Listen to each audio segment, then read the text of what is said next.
2001, 22 years ago. It may not seem like that long, really, when time flies, you know, especially as we get older, time seems to move faster and faster.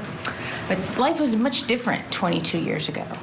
But even in 2001, it was only 10 years before that we were carrying our cell phones around in pocketbooks with a strap on your shoulder, you know. So life was different. Technology was different. Society was somewhat different back then.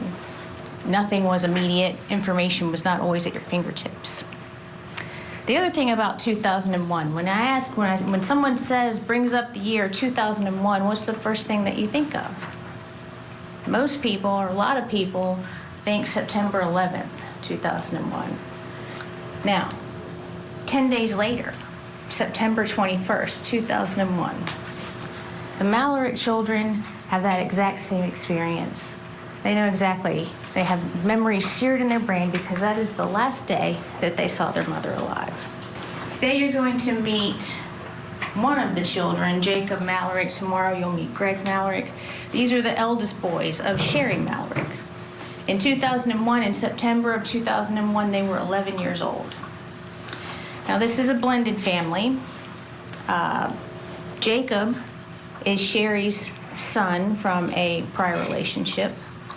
Greg is the defendant's son from a prior relationship. He had 2 children.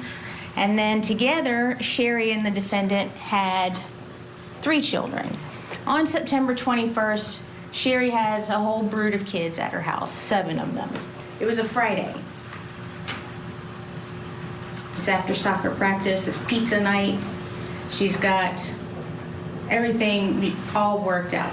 September the 21st is also the night of the khaki ball, which is a big social event over on the base. It's during all of this celebration, or, you know, just excitement, that the kids will remember Sherri saying, "I'm going to go out back and talk to your dad for a minute," or words to that effect.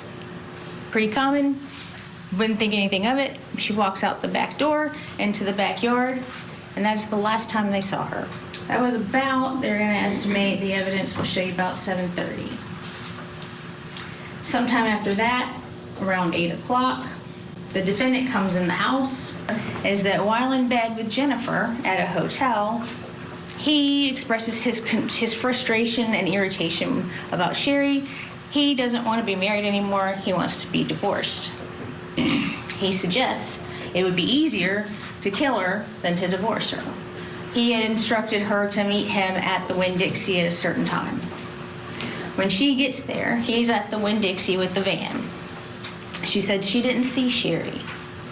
Sherri, though, had been, for lack of a better word, folded up into the floorboard of the passenger seat area. The state's going to present evidence to suggest to you that the defendant shot her while the van was in the backyard and then drove the van up to the Winn-Dixie and left it there, where Jennifer picks him up. That is because she was shot twice in the head from the left side while sitting in the passenger seat of the van. We know that it's .25 caliber because there was a fragment that was caught up in the headliner on the inside door beam of the vehicle. The real development in the case and what ultimately led to the indictment was Jennifer. In 2020, she was reapproached. The defendant, though, was always the suspect in the case for both the sheriff's office and for NCIS. And the belief was she's got the key to the whole thing. She has to be. She has to know what really happened. So in 2020, March of 2020, an NCIS investigator and an investigator from the state attorney's office went to her hometown in somewhere Illinois where she lived. She agreed to come down to the police department and they had an interview. It's during this interview that she finally says, "Yes, I was there. Yes, I met him at the Winn-Dixie, picked him up, brought him back to the house." During this conversation, she was also offered immunity for her cooperation. Ultimately, the conclusion you're going to come to at the end is that the defendant planned this out. he staged out the spot where it was going to happen. He killed his wife in the backyard in the family minivan with a .25 caliber firearm, and then had an elaborate plan to dispose of her body, all while using the children who are in the house playing games and eating pizza as his alibi. One thing that everybody is going to agree to in this case is that what happened to Sherri Malarik is an absolute tragedy. It's a horrible, horrible thing. As you heard, Sherri was a mother. She had 5 children. She was in the Navy. She had a family. She had friends. She had a sister. There was all these people that were connected to her that she left behind when she was murdered. The problem with this case, and the problem that you're going to see throughout all the evidence, is that tragedy, that massive loss, was completely left out, not even thought about when you're looking at the horrible investigation that both the state did and the feds. It was a parade of errors for 20 years, and we're going to go through it all. The other things the kids say, and that the evidence is going to show you, is that their mother, before she walks outside, says, "I'm going to talk to your dad." She walks outside, and then roughly 15 minutes later is when Greg comes back into the house. That's what the kids told law enforcement. That's what the evidence is going to show, 15 minutes. And what the state's going to try to present in their case is that in these 15 minutes, Mr. Malarik killed his wife, cleaned up the scene, because what you're going to hear is law enforcement responded to that house the day they found her, which was the following day. They didn't see any blood in the yard. They didn't see any blood outside the house. They didn't see any blood inside the house. When Mr. Malarik comes back inside the house and the kids see him, there's not a speck of blood on him. And then he takes the van down to Winn-Dixie. Somehow, this individual, Jennifer Spohn, as you're going to hear, she's going to say the time that she was there was actually 7 o'clock.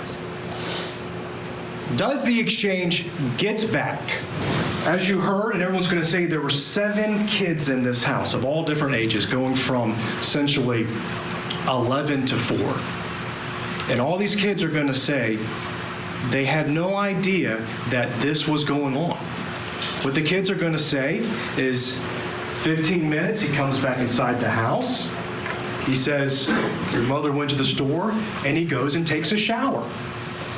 The kids tell the investigators at that time, yeah, we hear the shower running. We don't think anything of it. But that's the true oddity. That's when things start getting weird, as Jennifer Spohn. Jennifer Spohn, she's the one that they gave full immunity to. And let me tell you what the state did not tell you about how that really went down. All right? 20 years. Mr. Malarik is not arrested. He's not taken into custody. But they come up with this idea. And it's Mark Smeester and a guy named Wayne Wright.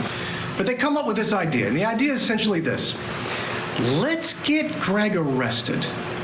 And at the same time, let's go up to this place called West Frankfort, Illinois. That's where Jennifer Spohn is.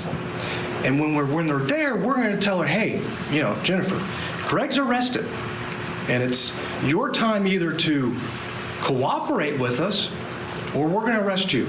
So the first interview they do with Jennifer Spohn, March 6th, she says, I wasn't involved.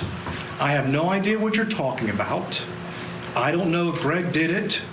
I wasn't anywhere close to being at Winn-Dixie. I wasn't involved. I know nothing. I did nothing. Okay? State says, she came back. That's right, she came back.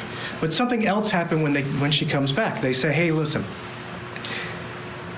you're either going to have negative consequences or you're going to be able to live free. And then what happens is Greg's arrested that night, and she sees it, and they bring her back. And when they bring her back, they say, hey, you see what was on the news? Yeah, Greg was arrested. Okay. Well, we talked about this yesterday. It could either go negative consequences for you, or you could walk out here free. And even then, there's still some back and forth, but finally she said, oh yeah, I picked him up, I dropped him off, That's when she mimics exactly what she was told the day before with this hypothetical.